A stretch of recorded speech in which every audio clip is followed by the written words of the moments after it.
All right, how's it going? Welcome back to another video here for group theory. In the first video, we introduced the central object that we are going to study, which conveniently is called the group, right? And what I want to do just to quickly recap is to go through as a summary what a group is, because of course that's going to be the main thing that we are studying throughout the entire video series. Right, and that's kind of what this list is that I have right here, and I want to just quickly go through that. So if we remember, a group is really a pair of two things. The first is that it is a set, which we call G for group, but it is a set and this thing that is called a binary operation, which we generally call star. And the pair of the set and the binary operation together forms a group if each of these four different properties are satisfied. And what I want to do, I think, is something that I didn't do in the last video, but it could help us understand kind of the properties on a more intuitive level by maybe drawing it out visually. So let's pretend that this sort of bubble that I have right here is my set G, or is my group G with the binary operation, star, and then all the elements are going to be contained within this bubble right here. So the zeroth property is the closure property, which essentially states that, maybe I'll come over here, is that if I have any two elements within my set, and I can call maybe one of them A, and maybe another one B, and I were to take the binary operation and apply it to these two elements, then I'm going to get a new element, A star B, like this.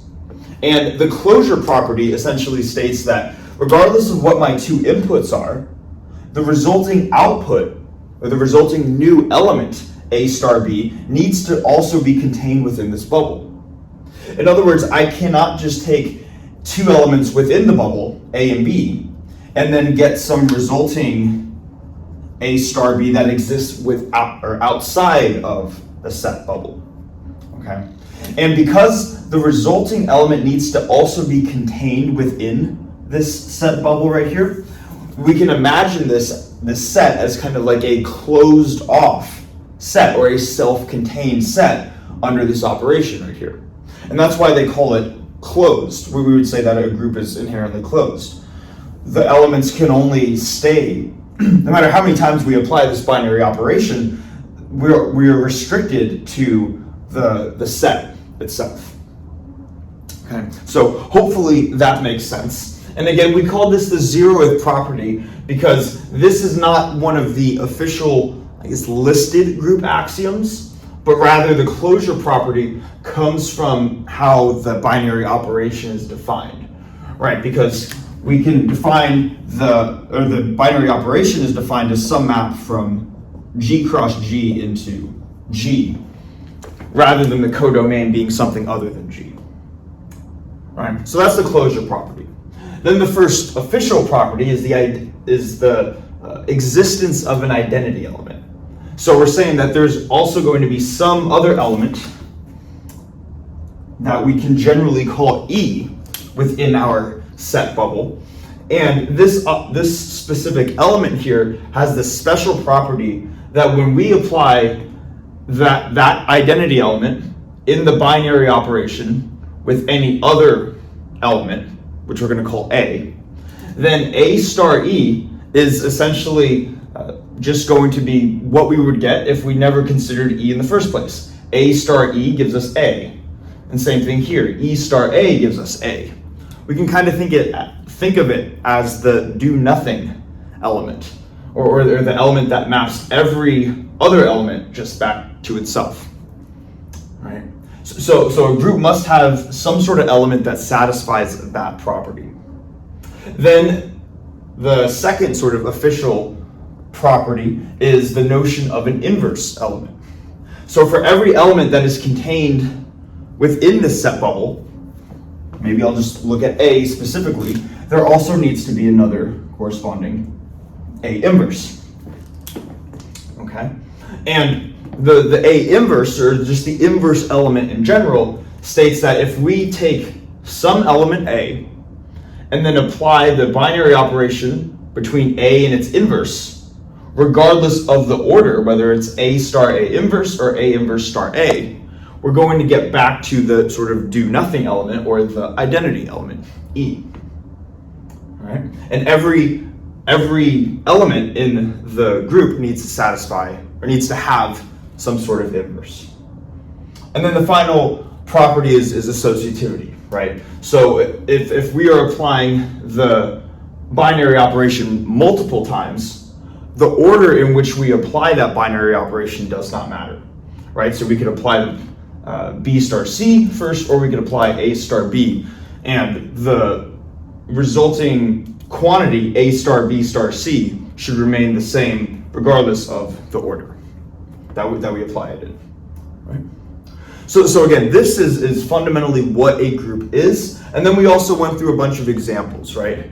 And there are a bunch of different ones that we went through, but kind of the main one that at least I have in my head when I think of an example of a group is when, let's see, maybe I'll write it just over here, is when the set G is the set of all integers and the binary operation specifically is addition, right?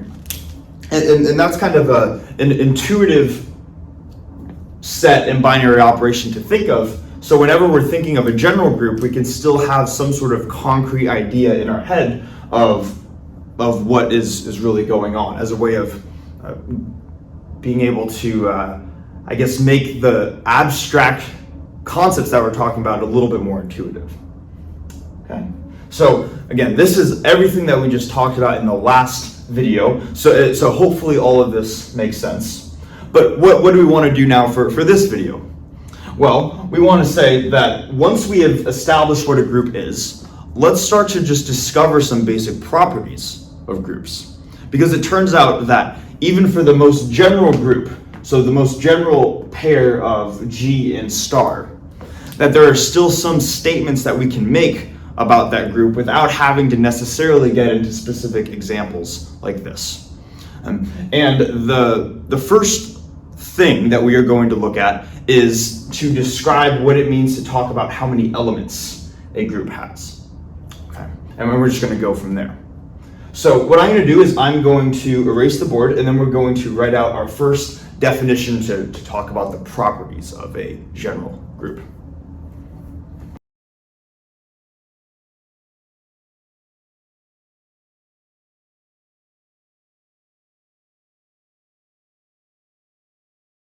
All right, so first new concept we're going to talk about is really just some terminology, and it's called the order of the group. So the order of the group is denoted symbolically like this, where we write out the set name, so G, and then we put these two vertical bars around it. And the order of the group is simply another way of saying the number of elements contained within this set. So when we were talking generally about sets, we would just say the size or the cardinality of a set. When we're talking specifically about groups, we say the order of the group, and we denote it like this, so by the number of elements that it has. And we can call a group a finite group if it has a finite order. In other words, if it has finitely many elements to it. And hopefully that makes sense, right? We can have finite groups with a finite number of elements, and then we can have infinite groups with an infinite number of elements, right? So as an example, the integers under addition, this would be an infinite group because it has an infinite order. There are infinitely many integers, right? But then we went through an example in the last video, I believe, that looked at an example of a finite group. So this was the group where the set was +1 - 1, and the operation was multiplication. In this case, we would say that the order of the group is 2 because the set has 2 elements. Right? Now, I think too, I mentioned at the end of the last video, what happens if we had this set right here, and we swap the binary operation from multiplication to addition. Does this still form a group? And to quickly answer that question, in case we were we had thought about it, the answer is no, this does not form a group. And the reason why is because, well, you can see there are going to be multiple reasons why, but just one of the reasons why is it is not closed. You can imagine if we took this element plus 1 and applied the binary operation to 1 and itself, which we can do, then we would get the element 2, but 2 is not contained within this group.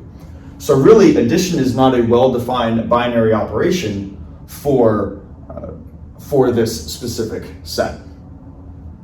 Okay, but that was a slight tangent just to answer the question from the last video. Main point that I wanted to say though is that the order of a group is simply refers to how many elements are in the group.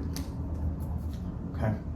Now, next thing that I want to do is to go over the notion of what is called an abelian group. And an abelian group is a group that satisfies one additional specific property. And we're going to write that out right here. And then we're also going to go through some examples. So there's maybe 1 or 2 examples that hopefully make it clear why some groups can be abelian and why some groups cannot be abelian. So we're going to write that out now.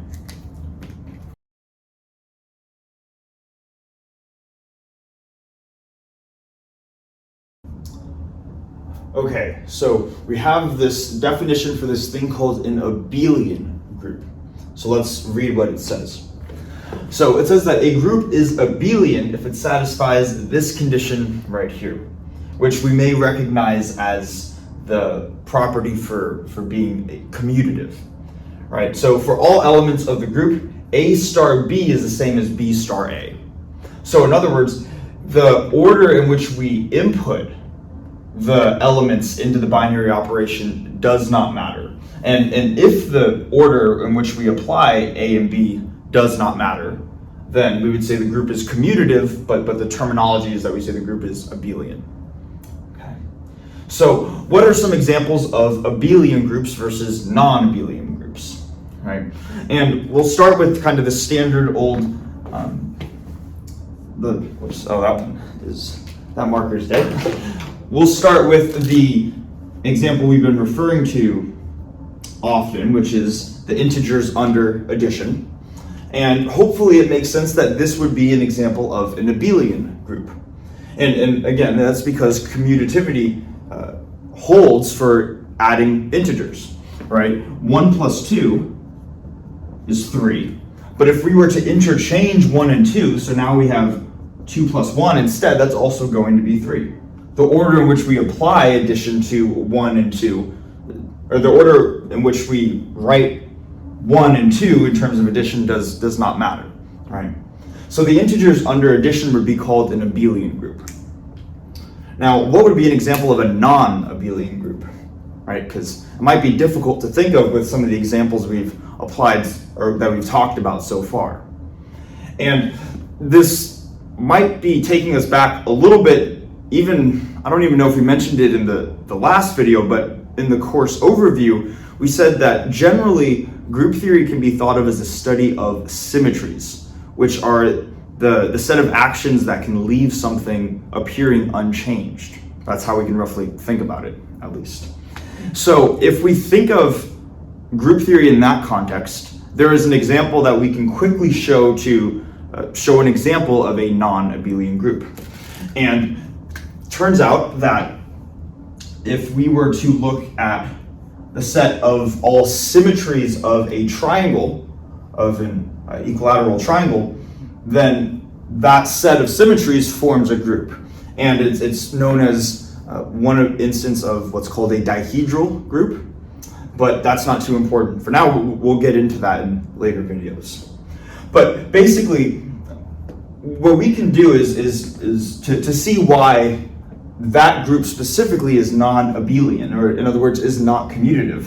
What I want to do is I want to take this triangle and I want to denote each of its corner points as vertices by these numbers right here. So this would be vertex 1, vertex 2, and vertex 3. And what I want to do, I'm going to draw this first triangle and then an identical one down here. So we still have points 1, 2, and 3. and I want to look at two specific symmetries of this triangle. And in the top case, I'm going to apply one and then the first one and then the second one. And then in the bottom case, I'm going to apply the second one and then the first one and show that we have to get that we will get a different outcome. So the first, in this top case, I want to first apply a rotation, and I'll just write ROT for short. And what I'm going to do is I'm going to rotate, imagine rotating this triangle by 120 degrees.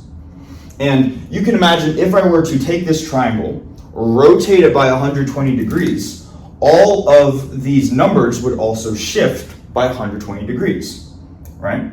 So now that I draw out this new triangle, after I rotate it, 1 gets rotated down here, 2 gets rotated over to here, and 3 gets rotated up here, like this.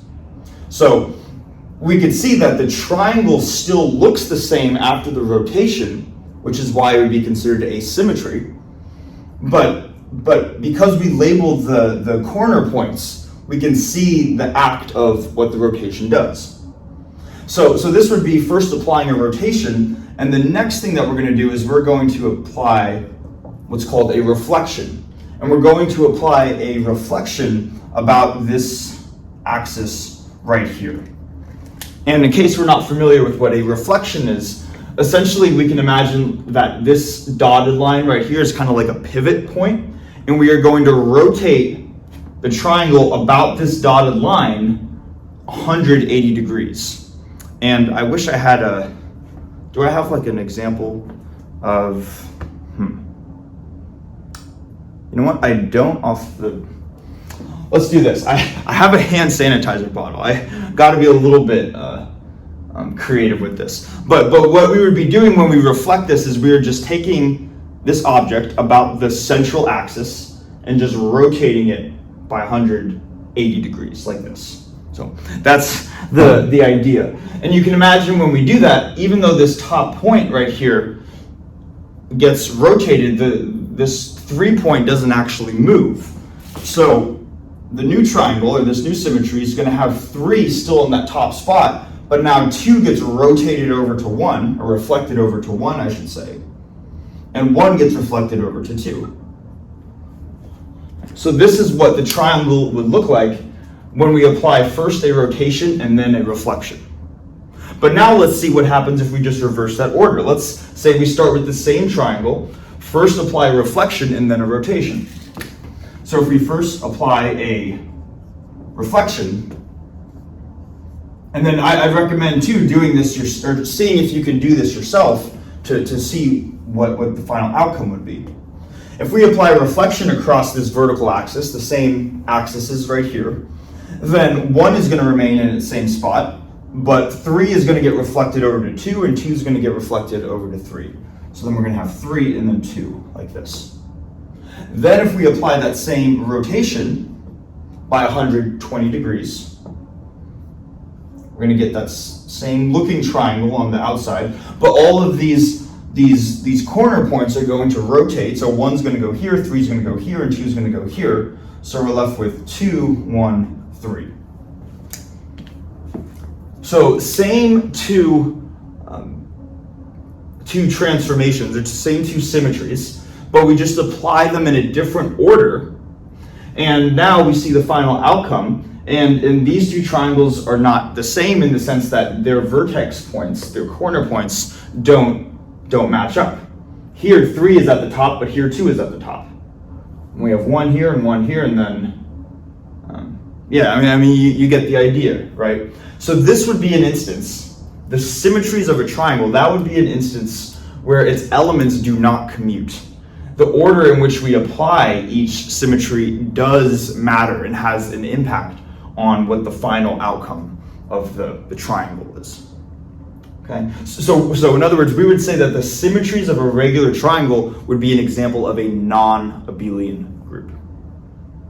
Okay, hopefully this idea makes sense, that there are going to be some groups where the order in which we apply the operation to 2 elements does not matter, like this, but there are some instances where it does matter, like this. And this is why we have the term abelian group in the first place, to specify the special types of groups where the order does not matter in which we apply it. Okay. Now let's keep going, because right now we've just introduced some basic terminology. What we're now going to do is to start going into some basic properties of groups. So for any arbitrary group, what are some certain things that we can say about its elements?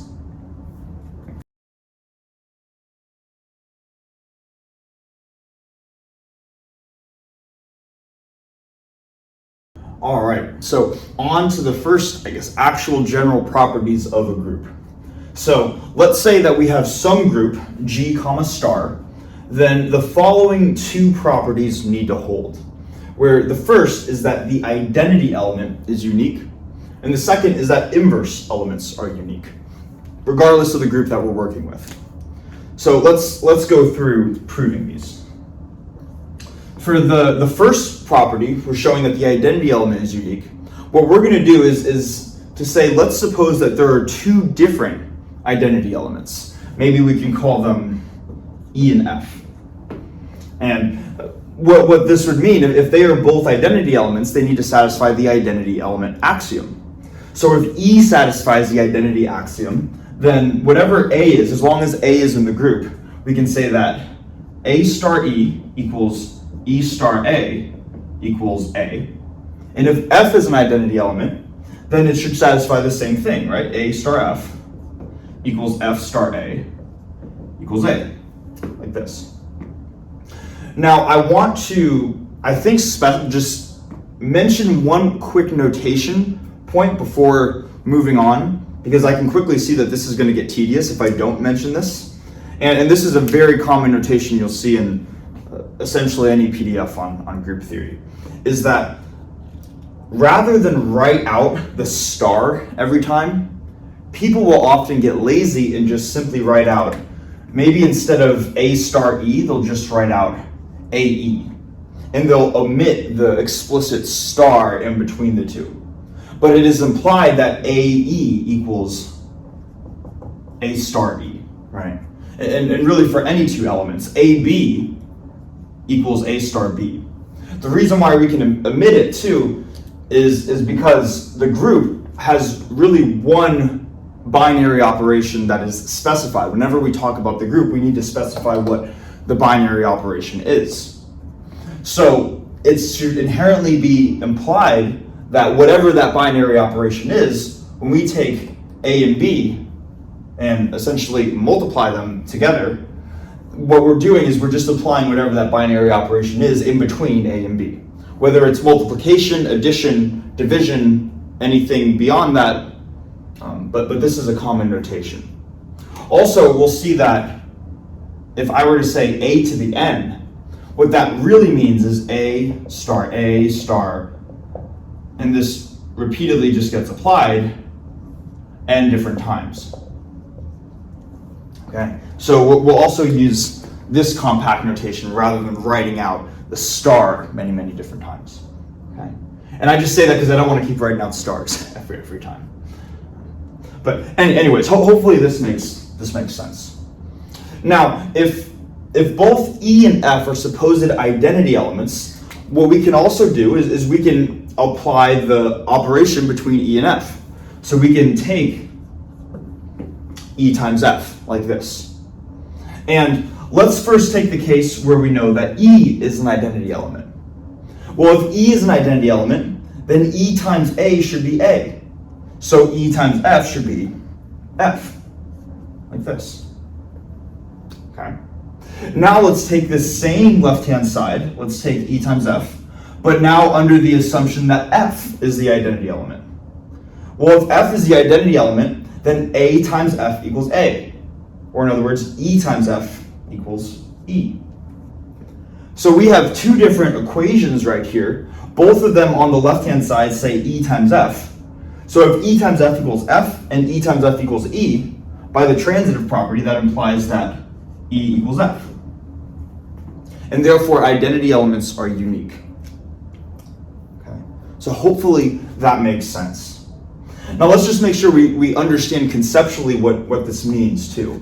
maybe in the context of the integers under addition, this familiar example that we keep referring to. So with the integers under addition, we say, all right, what would the identity element be for this group right here? And hopefully we know that the identity element is the number 0, right? Because any integer plus 0 is just that integer.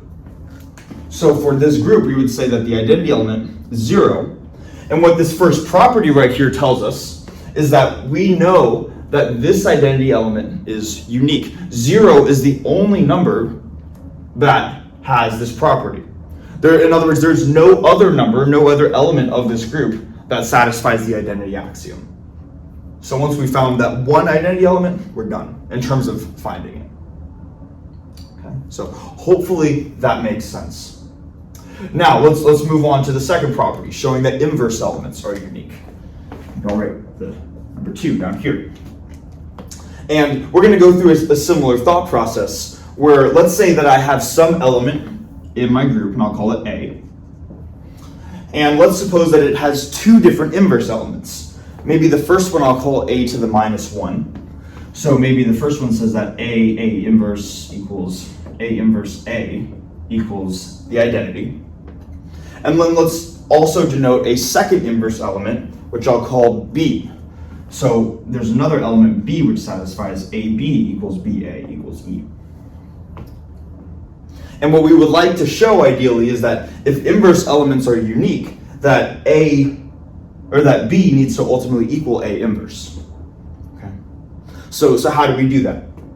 Well, I'm going to start by just writing out the element B. And what we're going to do, we're only going to use the axioms of the group to show that B needs to equal A inverse. So B should be the same thing as B times the identity. Because the identity satisfies that the identity times anything gives us what that anything is. So B is always going to equal B times E. But what's another way of writing E? Well, we know that if A inverse, or A to the minus 1 is really an inverse of A, then we have that A to the minus 1 gives us E. So we can replace this E here with A inverse, like this. A inverse. Okay. Now, we also know that regardless of what group we're working with, that associativity holds. So rather than taking the parentheses right here, we can interchange the parentheses or shift over the parentheses. So now they're focused around the BA terms. So BA times A inverse. Hopefully we see where this is going, right? Now, if B is in fact an inverse of A, then B times A equals the identity. So this thing right here is really E times A inverse. And then finally, last step, what is E times anything? Well, it's itself. This is just going to be whatever that anything is, A inverse. And I realize I was really going up the board there, but what we've essentially shown through a series of just steps in applying the axioms is that ultimately B is equal to A inverse. So for whatever element we have in a group, once we've found its inverse element, we know that is the only inverse element that it has. There is no other inverse element, or inverse element. So in the case of the integers under addition, if we have an element A in this group, then we'd say what is the unique inverse element for A? And the unique inverse element for A is just going to be minus A, right? Because whatever our integer A is, I'm running out of room. I'll write this over here. Whatever our integer A is, if we apply the binary operation and we write out A inverse, the only way this is going to get back to our identity element 0 is if we have A plus minus A, which gets us back to 0. Okay. So this is going to be true for every element, or for every group that we have. This is just an inherent structure that groups have with them. Have a unique identity, and each element has a unique inverse. And that's kind of nice too, because that eliminates the amount of work that we have to do when looking for what these elements are. Hopefully this makes sense. Now, we're going to use these properties to just state a couple more properties to learn about the structure of groups. So I'm going to erase the board, and then we're going to go through that next.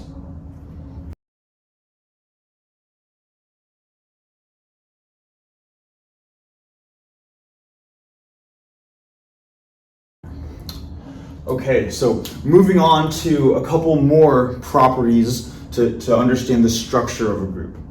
So again, if we have some general group, and now we're going to have any two elements of the group, which we're going to call A and B, then these two properties must be satisfied for any group.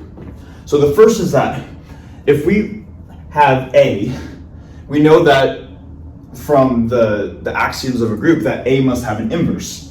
So if there's an A inverse. But the first property says, well, what happens if we take the inverse of an inverse? What do we get? And hopefully it makes sense, but if we take the inverse of the inverse, it's like a double negative, right? We just get back to the original element A. All right, so that's what we're going to first try to prove, or what we are going to first prove. Okay, so if A is an element of the group, then we know that A inverse must exist. So we know there's an A inverse. So we know by the inverse axiom that A inverse exists. Now what we can do is we say, okay, well, what properties does A inverse right here need to satisfy? Well, we know from the axiom that A inverse needs to equal A inverse A, which gives us the identity, right? But now what we want to do is we want to also just think of, rather than think of A inverse as the inverse of A, even though it is, let's just think of this, A raised to the minus 1, as some general notation to describe an element of the group. So, let's say that this is A to the minus 1 is going to be some element of the group. Because A to the minus 1 is an element of the group, A to the minus 1 also has an inverse. So, and that the inverse of A to the minus 1 must satisfy this property. So we have our element times its inverse, the inverse of this element. That needs to be the same as the inverse of this guy times the thing itself, and that needs to also bring us back to the identity.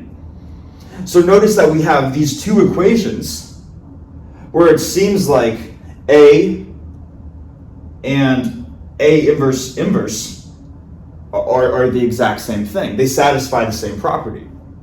But because we just showed in the last board that inverse elements are unique, that means that the only way that we can have A satisfying this property and A inverse satisfying this property is in the case where we must have that A equals A inverse. So the inverse of an element is just the element itself. All right. So using some of that stuff that we talked about just a couple minutes ago to build some more general properties of groups. And again, if we always just relate this back to some common examples like the integers under addition, we said that if we have an integer A in Z, A inverse is negative A. But what would A inverse be? That would just be the negative of negative A. The negatives cancel out, leaving us with just A. Right. So hopefully that makes sense. Now let's move on to the second property. Maybe I'll just I don't know. Erase this for now.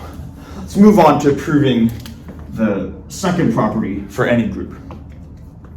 So let's say we have these two elements in our group, and we want to apply the binary operation A star B, or we apply A times B, like this. Well, we know that A times B is going to be an element of the group. That must be true by the closure axiom. So if AB is an element of the group, and every element has an inverse, then AB inverse needs to also be in the group, right? Hopefully we see that chain of connections. Point is that this needs to be part of the group, so we can say, how can we compute what this inverse is, right? And it turns out that we can compute the inverse of AB by first taking the inverse of B and then multiplying that by the inverse of A. And this one might, if we haven't seen this property before, this one might seem a little weird, right? Because what we're used to doing is we're used to thinking of, oh, I'll just distribute the -1, and maybe I end up getting that AB inverse might equal A inverse B inverse. But it turns out that's not the case. We need to actually flip the order and get B inverse A inverse, like this. And again, because with groups, not all groups share the property of being commutative. Only the special groups called abelian groups satisfy this.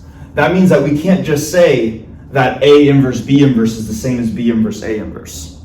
Because the order in which we apply the binary operation for groups does matter, like we saw with the symmetries of a regular triangle. Okay, so this is a more subtle property, but I want to first prove it and then go through an analogy which will hopefully make sense. So let's say that we start with this AB inverse right here, AB inverse, and this thing should be defined as the inverse of AB, right? So it should be defined as the inverse of AB, which means that this should be able to get us back to the identity. If we take AB inverse times AB, this is what we should get. And then we simply, what we're going to do is we're going to take this equation right here, plug it in for here, and show that this condition must be true. Okay? So if we were to say that AB raised to the -1 is equal to this, I should, in theory, be able to replace this with this. So let's do that. Let's now replace this with this up here. So now we get B inverse, A inverse, and multiply it by AB. And if that's actually true, then this equation should work out in the end. And we say, okay, well let's see how we do that. Well, I can always move the parentheses because the associativity axiom. So I'm going to move the parentheses so that B inverse is on the outside, and now I have A inverse A on the inside and B on the outside. And what's A inverse A? Well, any inverse, or any element times its inverse, should give us the identity. So this should just be, maybe I'll just come up over here, this should be B inverse.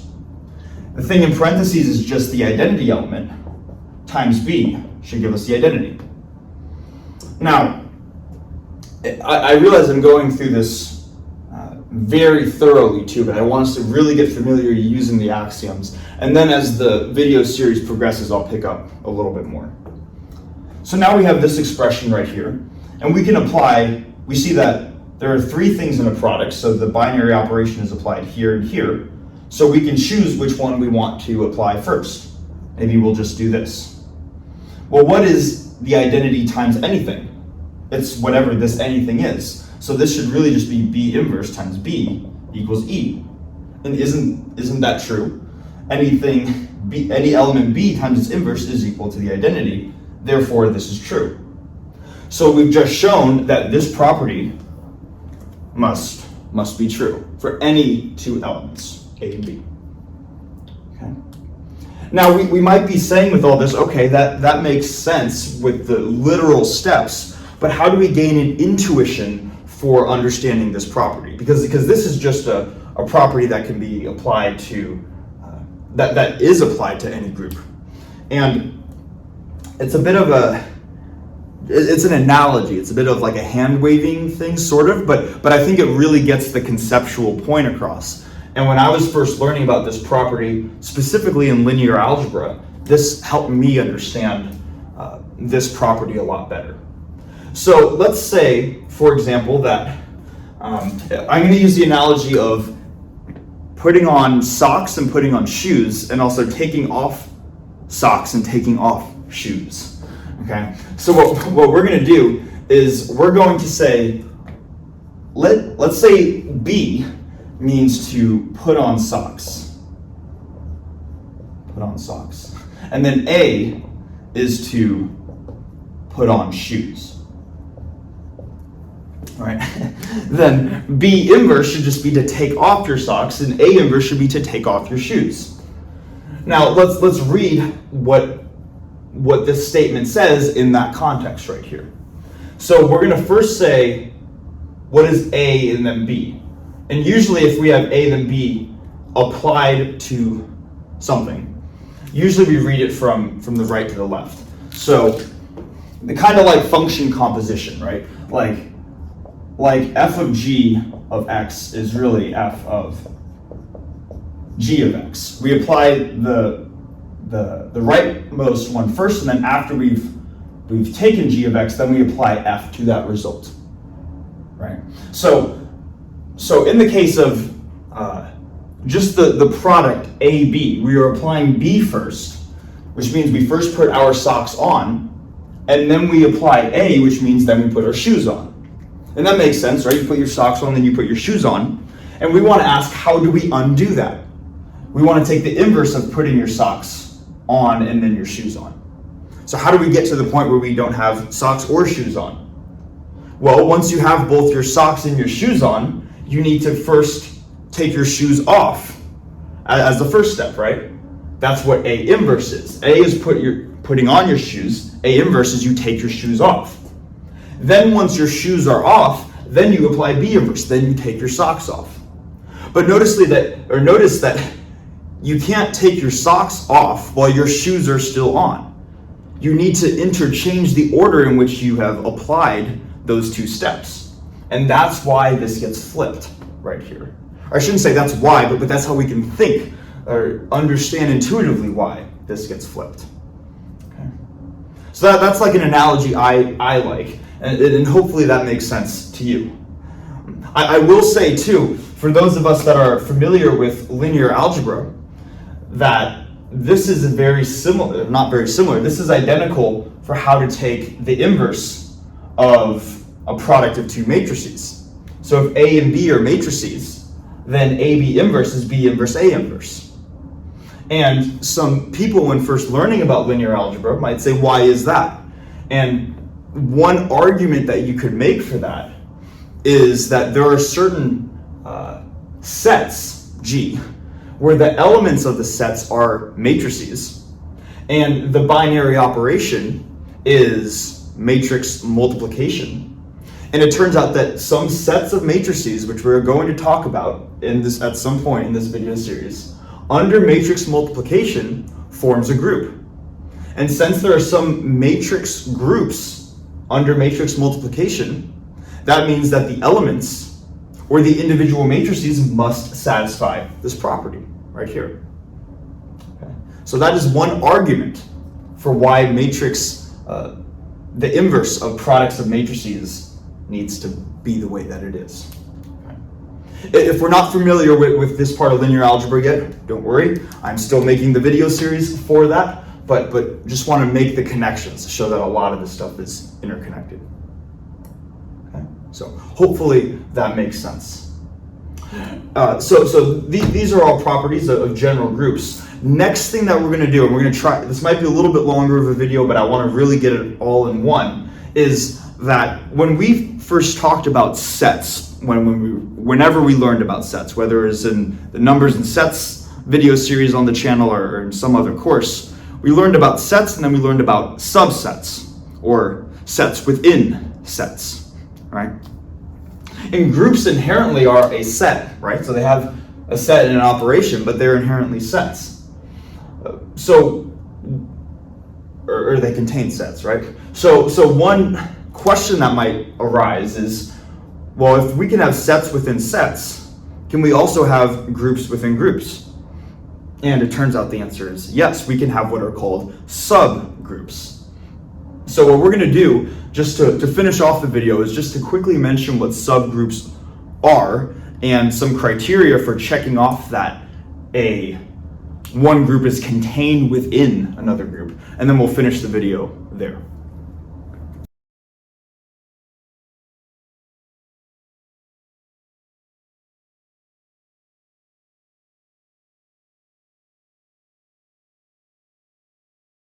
Okay, so we have the definition here for a subgroup.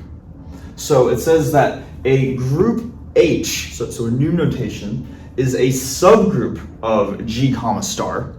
And the way that we denote that H would be a subgroup of G is the less than or equal to sign. That is simply a notation that in words says H is a subgroup of G.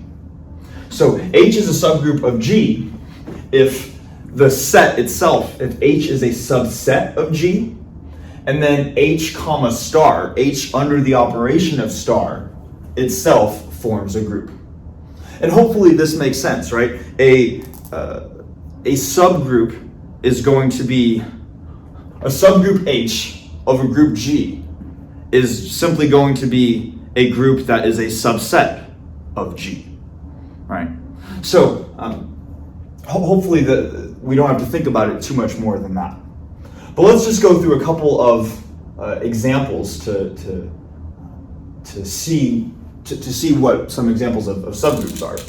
First one, just to relate this to this common example that we've been going back to over and over of the integers under addition. The integers under addition is a subgroup of another group that I believe we talked about in the last video, which is the real numbers under addition. And simply put, the reason why is because the integers are a subset of the real numbers, and the integers form a group under addition, the same addition that the real numbers under addition form. Therefore, this has to be true.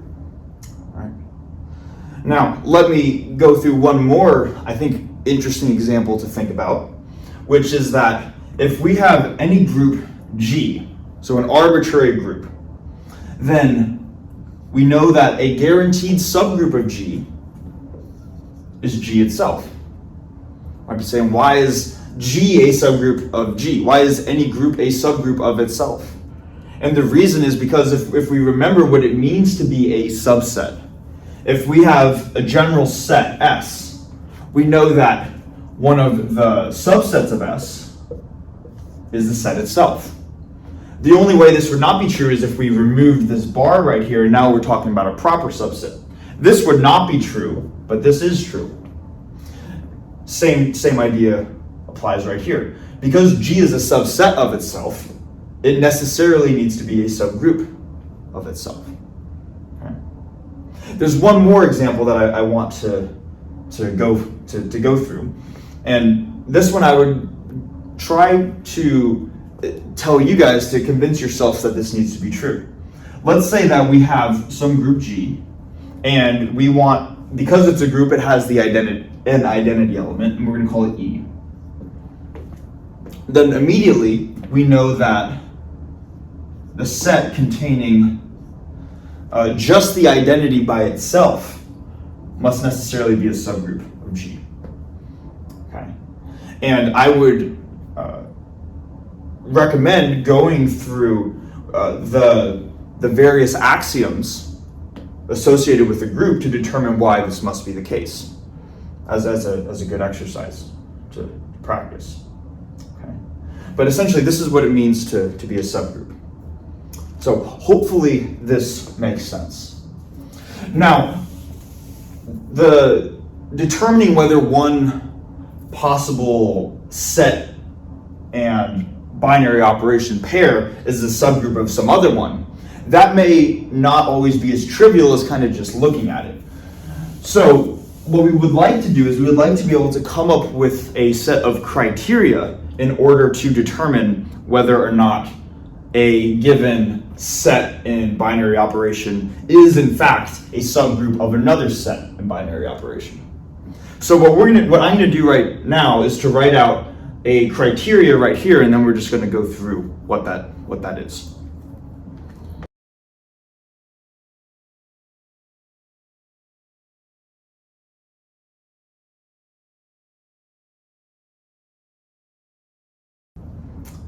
Okay, so have the subgroup criteria right here, and you notice that this says subgroup criteria 1, which implies that there's going to be another set of criteria that we're going to look at.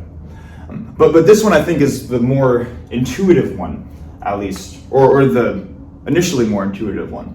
So it says if we have some group, some set in binary operation, and we have some subset of G, so we have H that's a subset of G, then we can make an additional statement. We can say that not only is H a subset of G, but H is a subgroup of G if these three properties are satisfied. So the first hopefully makes sense, that there needs to be an identity element in our subgroup. And if we are taking, maybe I'll draw this out visually. If this is G and the identity element is right here, then in order for H, which might be the smaller bubble, in order for H to be a subgroup, the identity element must also be in here in order for it to be a group. So the identity element from G needs to also be contained within the subset, H. That would satisfy the identity element axiom. The second one is essentially just the closure axiom. For all elements in H, their product, A times B, also needs to be in H. And then the third one is simply the inverse axiom. So for all elements in H, there needs to be the corresponding A inverse that is in H. So these are essentially just the axioms of a group, right? The only one that we're, I guess, missing is the associativity axiom, or we are not explicitly stating the associativity axiom. But that axiom kind of just comes naturally from the preset conditions right here. You can imagine that in this larger circle, G, if all the elements are associative in the larger circle, that inherently includes all the elements in the smaller circle. So as long as all the elements in the larger one satisfied are associative, then that implies that all the elements inside H must be associative. So associativity is really baked into G comma star being a group and H being a subset of G. Okay, and you could go through each of these three criteria, and I believe there should be some examples on the problem set that would say determine whether or not this is a subgroup, and you would say, okay, I check off 1, then 2, and then 3. Okay. Now, I do want to mention though that this is subgroup criteria 1, and while this makes sense, it turns out that there is a more compact way of writing each of these criteria. There's another shorter subgroup criteria that we're going to look at now, and it turns out that the two are going to be equivalent. I don't want to spend too much time proving that, but rather just briefly talking about it, and then we're going to call it for this video.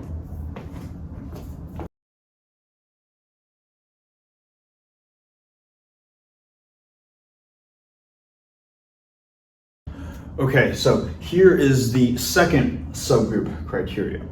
So it's going to have the same sort of starting statement. So we're going to let G comma star be a group and H be a subset of G. Then we can make a stronger statement by saying that H is a subgroup of G if we have these two criteria that are satisfied. And the first is, you see, noticeably different than what we have right here. The first is that our subset H inherently needs to be non-empty. And the reason we mention this, first of all, is that hopefully we remember from learning about sets that the empty set is a subset of any set. But however, the empty set can never qualify to be a subgroup of a given group. And the reason why, or at least probably the main reason that immediately comes to our heads, is that there is the identity element axiom for a group, right? It says that a group must contain an identity element E within this group. So if the group contains an identity element, then it contains an element. So therefore it's not empty. It does not contain no elements. Okay. So the fact that we require there to be an identity element inherently tells us that H has to be non-empty. So that would be the good conceptual understanding for the first property. And the second one is that for all elements A, B in this subset H, then the product AB inverse also needs to be in H. And this property right here essentially combines properties, or we can think about it at least, as it combines properties 2 and 3. From over here. This property was essentially the closure property that said, given any two elements of H, their product also needs to be an H. All we're saying here is that given any two elements in H, a given product also needs to be an H. The fact that we call this B inverse is simply just, that could be an arbitrary notation to describe some other element, where we say A is the first element and B to the -1 is the second element.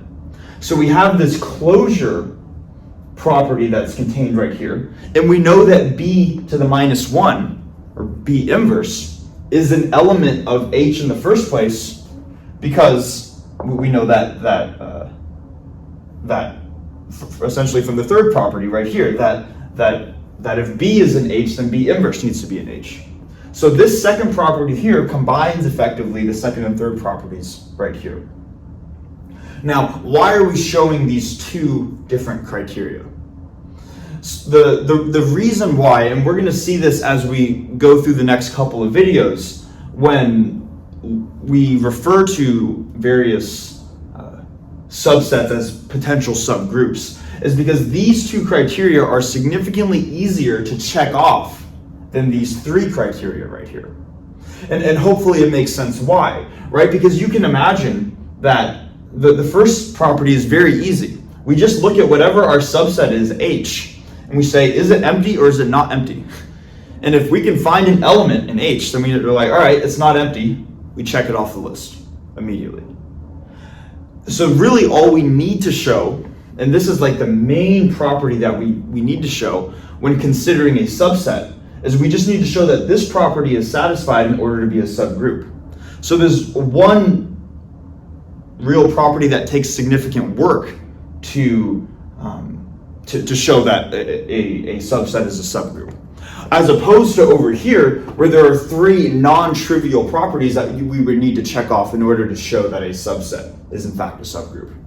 So the point that I'm trying to make is that this is a much more compact way and more efficient way of showing that a subset is a subgroup.